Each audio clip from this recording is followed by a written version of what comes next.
You have a game plan. I had that vision already when Miss World Philippines finished. I immediately told my family, next year is gonna be Binibining. Sabi nila, I didn't want to rest because I didn't want to lose that track. Kapag ramdam mo na ready ka na, laban. Laban mo lang.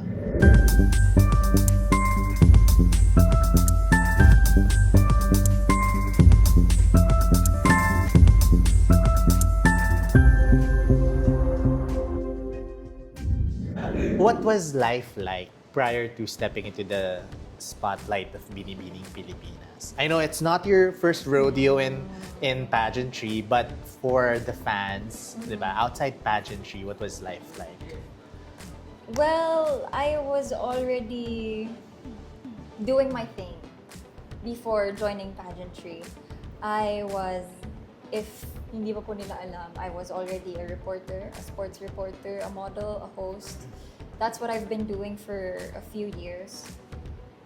I was happy, actually, doing those things. And it was indeed a sacrifice coming into Binibining Pilipinas, because as we all know, if you want to join Binibining Pilipinas, you have to let go of the things Yes. that has contracts, that has ties with other companies. And as for me, I had a contract with TV5, Signal TV, as a sports reporter. So I made sure that before I entered the competition, I was already done with all of my contracts. I've already finished the shows, and hindi ko na po siya na-renew. Hindi ko na siya ni-renew. And I made sure naman na before I exited, I'm gonna be able to exit gracefully and okay sa mga bosses. I told them that I want to join this. This has been my dream for so long. And I feel like I'm also lucky to have bosses that are very supportive. Instead of hearing something from them, they were even very pushy. And they even joked about it na sabi nila, pag nakita ka namin ulit, gusto namin, since I work in Araneta, gusto namin nandun ka na sa pictures na nakadikit sa Araneta, ha? Ginagano nila ako. So sabi ko, grabe naman po yung pressure from a reporter to... But when exactly was that time, or probably a situation that triggered, or really it came to you na, I'm signing up for Binibining Pilipinas? Well, joining Binibining Pilipinas has always been what I wanted. Ever since I fell in love with pageantry. Because for me, Binibining Pilipinas is the standard. Since I was young, nakikita ko na, napapanood ko na yung Binibining Pilipinas. Napakatagal na po ng Binibining. So, 61 years. And it's where the most sought-after beauty queens of our time, like Catriona Gray, Pia Wurtzbach, and especially Ate Atisa Manalo came from. So, as a girl, as a young girl, you would want to be like them. And I feel like there's something different in Binibining Pilipinas with the way they mold their girls. That's why they become as successful as they are right now. I feel like it's them. It's the organization that molds these girls. Meron silang certain way of taking care of these girls or preparing these girls for the outside world. Kaya nakikita natin sila as the queens they are right now. And I want to experience that firsthand. And if given the chance, I want to be like them. Yeah. You'd like to be part of the legacy Yes, of Binibining exactly. Pilipinas, diba?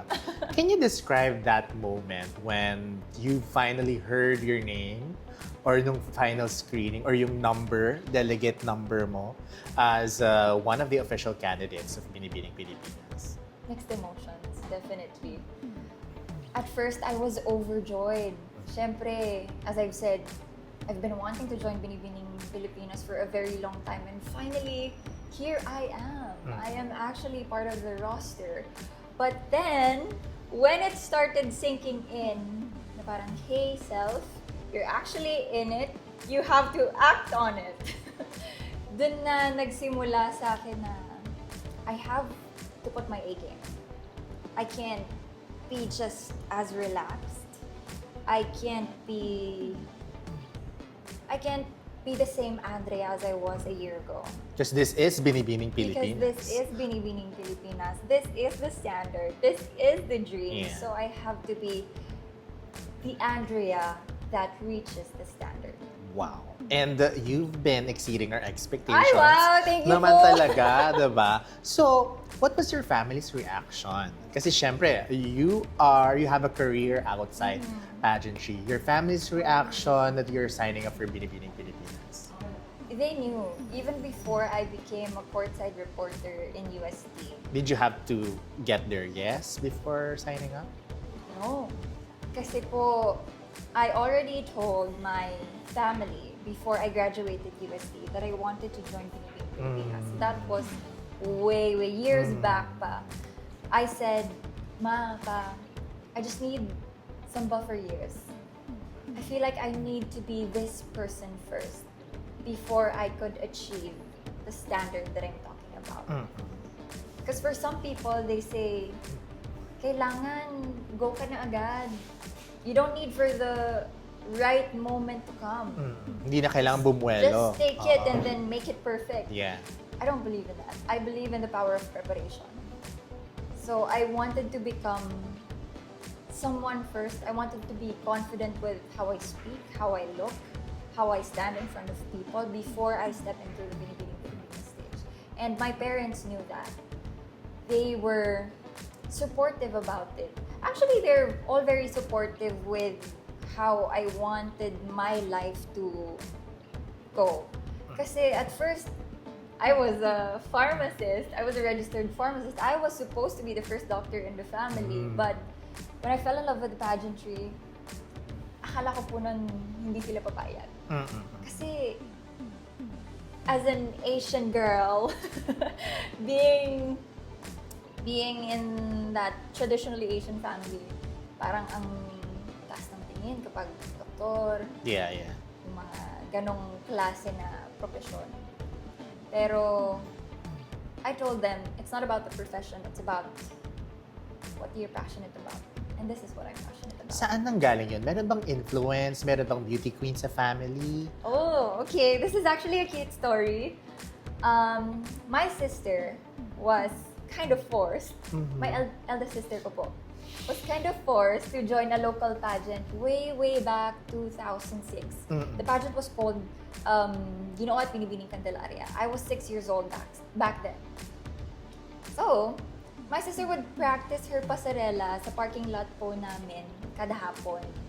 And I would be there right before my sister would be there. I would watch the whole training.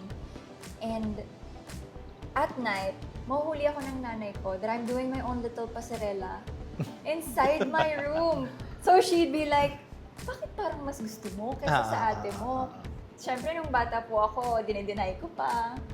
And then, come the pageant night, siyempre, most of the kids would be asleep because we all know that pageants, they finish late.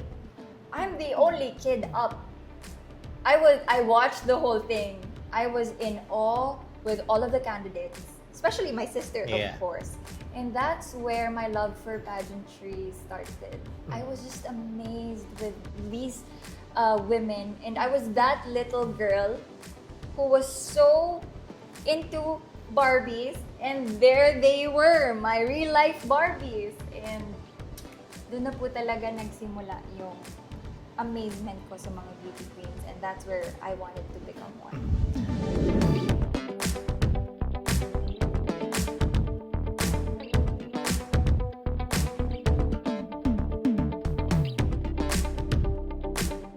Now that you're living your childhood dream, how has this journey changed you as a woman and as a Filipina? Honestly, for only a month and a half, I never thought this Binibining Pilipinas journey could change me into so many things that I have never imagined. And my favorite part would be coming into this competition, I thought I'd be competing against 35 amazing candidates. That I'd be going head to head against them. Only to realize that there was no such competition. The only competition there is me against me. Because one thing Binibining Pilipinas is teaching us is that we're supposed to lift one another and not go against each other. And I think that's very important as a woman, as a person, and especially as a citizen. Lumalabas doon that the standard is yourself, diba? There's no standard talaga. There's no standard at all. It's something that woke me up. What does wearing the Binibining Pilipinas sash mean to you? Kasi nga, Wow. it's a childhood dream. Now you're living your dream. What does wearing the sash mean to you personally? It's a great, great honor. But at the same time, the responsibility is just as huge. Because for me, the sash is a symbol that I get to represent something that is much, much bigger than who I am. And it's Quezon province.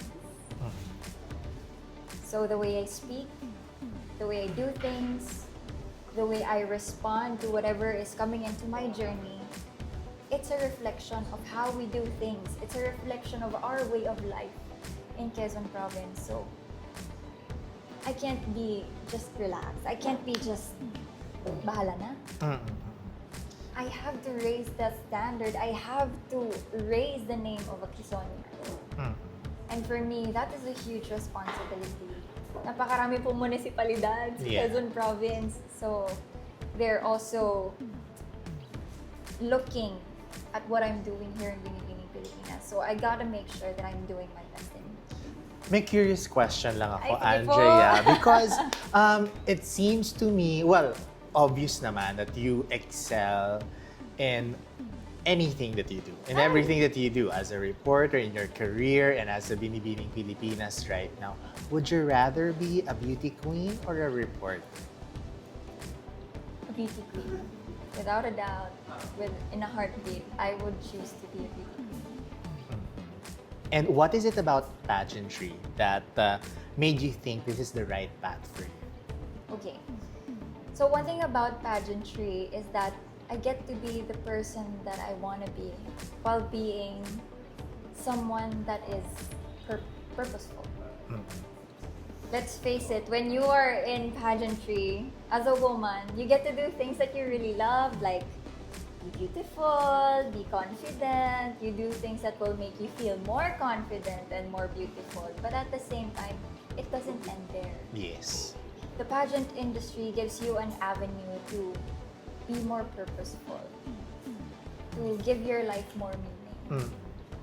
And I think that's the best part of being in the pageant industry. There's more to being just glammed up, beautiful. Ika. All right, so we know that a Binibining Pilipinas is someone who also stands up for what she believes in, and especially on issues in the country.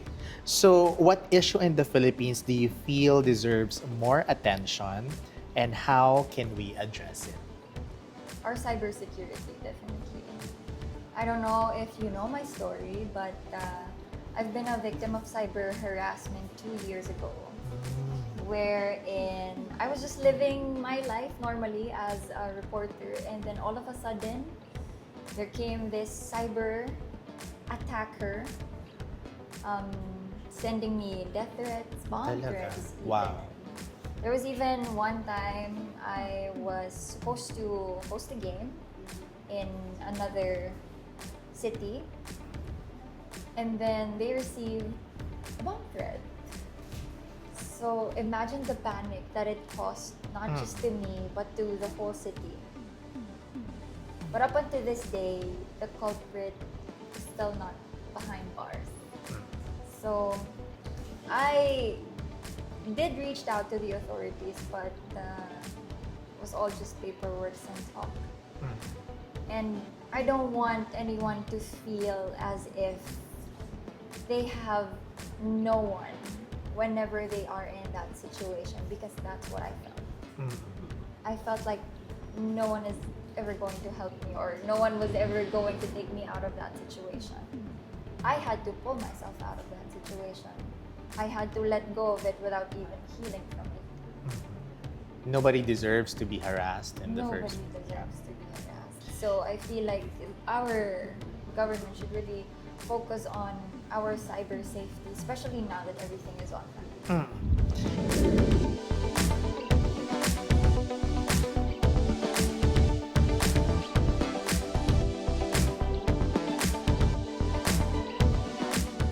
Binibini life aside, Andrea, what do you like to do to unwind or have fun? Masyado na tayong seryoso Seryoso dito. na. Oo. You know po, I really love questions like that because nobody asks us that question anymore. It's all about pageants now. But yeah, coming back to that question, I really love music. It's greatly influenced by my parents. Not just music, old songs. Probably songs that were released 30 years back from my birth year.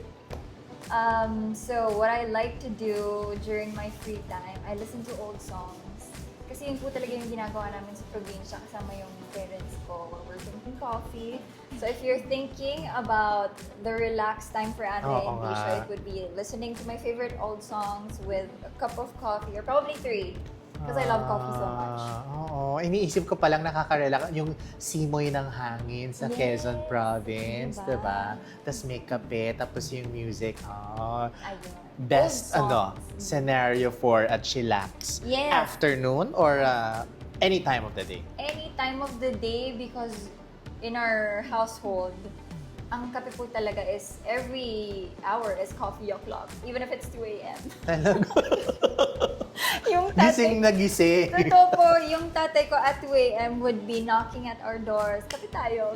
Something like that. It's a thing. It's a thing in the family. Ito ang bonding moment sa family Yes. pala ay coffee. Ayan. So, of course, Andrea, no, we know the perks of being a binibini. You have fans, you have supporters, you're treated as a celebrity, as a significant personality, a public figure, of course. But how do you stay grounded despite the spotlight and pressure of pageantry? I know it's not your first rodeo in pageantry, so at least you already have a feel of how, especially the Filipino pageant fans, di ba? Masyado tayong passionate about Yes. pageants. So, how do you stay grounded with the limelight? I think two things. Number one, it's the people around me, which I am very blessed to have. My family, friends, my team. That whenever I get drowned with all of the thoughts around me, they have a certain way of pulling me back.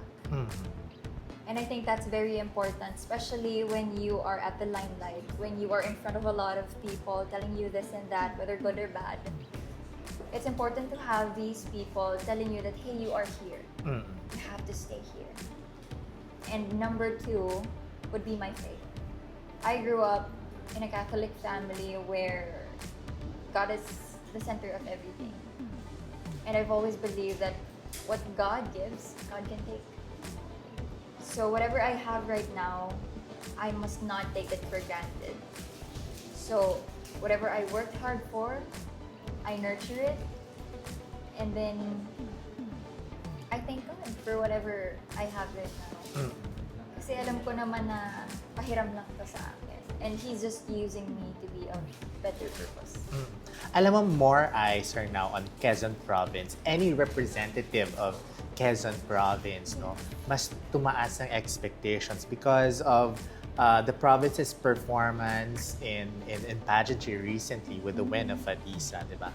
Do you feel that pressure, or is this something na parang you take as something that's beneficial for your journey here in Binibining Pilipinas? Instead of being pressured, I see it more as an inspiration. Because I don't want to compare my journey to her. As we all know, comparison is the thief of joy. If I'm gonna look at her and not focus on me, it's not gonna be good for me. So what I do is that I take her journey as my inspiration, how she impacted the Quezonians. Kita naman po natin, sobrang saya ng lahat ng taga-Quezon when she won. And then when I saw that kind of feedback, that kind of celebration in the province, I thought to myself, I want to give that kind of happiness to my people. And I'm sure Quezon is ready for another crown. Wow! Yeah, diba? The ultimate question, Andrea, is why is now the right time for you to become a Binibining Pilipinas title holder? I am ready. That's the simplest, truest answer that I could give you. Some people tell me that you should have joined years back. My answer is still gonna be no. Because I know today is a different kind of me. I am more resilient. I feel that I am more empowered. And I am more equipped. With all of the experiences that I had for the past years, it had molded me to the woman that I am now. So now I can say, I am ready.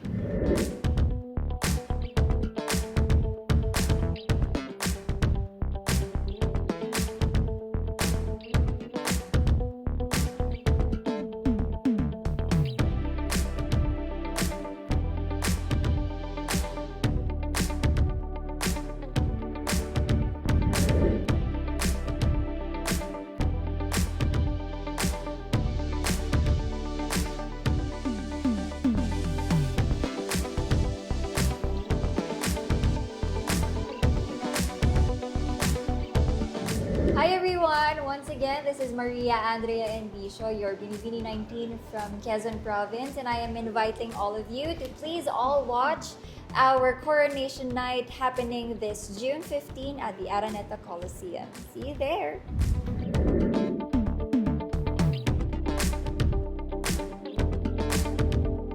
Yun na, syempre yung reception of the fans. You're actually considered to be one of the favorites for Really? this batch. So how do you feel about that? I've been hearing the comments that, oh, you're one of the... Ang ganda ng feedback eh. Yes po. But as much as possible, I don't take it in so much. Because I don't want to relax. I don't want to be kill as well, but at the same time, I want to stay focused to what I want to happen. And when these comments, whether they're good or bad, are coming in, they tend to play with your Totoo. head. And one thing that I don't want to happen is to Yung mawala sa kind of focus. Opo, mawala sa focus. And one thing I've learned as a reporter from athletes, from teams, is that when you're winning, when people are telling you you're good, your team is good, you're winnable, you can be the champion, you tend to relax. Because you know you're ahead. And I don't want that to happen. I don't want to think that way. I would want to think that I am the candidate who is starting things here.